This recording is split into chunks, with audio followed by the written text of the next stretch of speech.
রাধে রাধে বন্ধুরা, কেমন আছো সবাই? নতুন বছরে আশা করি সবাই ভালো আছো।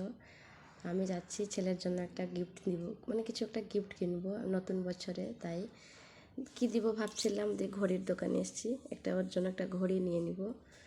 ও এমনি কিছু বলে না যে আমাকে কিছু এনে দিলে না কেন।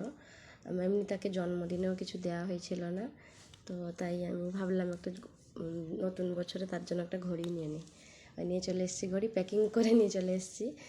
তো এমনিও ছিল না, টিউশনে গেছিলো, চলে এসেছি টিউশন থেকে। এই যে তাকে ডাকছি আমি এখনই। ও জানে না, মানে ও বুঝতে পেরে গেছে যে আমি কিছু নিয়ে এসেছি। আমি বললাম তুমি টিউশন থেকে ঘুরে এসো, দিলে তোমাকে আমি দিব। দিয়ে যাক, আনন্দ হয়ে গেছে এবারে। জানে না কি যে আমি এনেছি কি।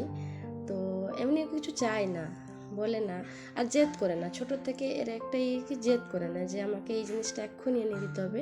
বলে, কিন্তু বললে যে আমি বলি যে এখন এনে দিব না, তোমাকে পরে এনে দিব, ও তখন বুঝে যায়। এইটা তার মানে ছোটোর থেকে এইটা স্বভাব আছে।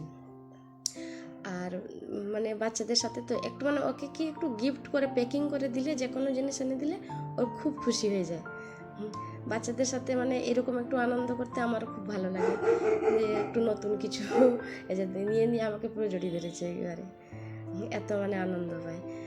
আর একা একা থাকে, আর ভাবি যে মানে এখানে খেলার মতন সেরকম কেউ নেই, বা কোথাও আমি সেরকম পাঠাইও না তাকে।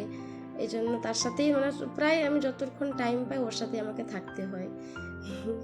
এই যে তোমাদের কেমন লাগলো বলো, এটা যে আমি তোমাদের সাথেও শেয়ার করলাম। ওকে, বাই বাই, সবাই ভালো থেকো। রাধে রাধে।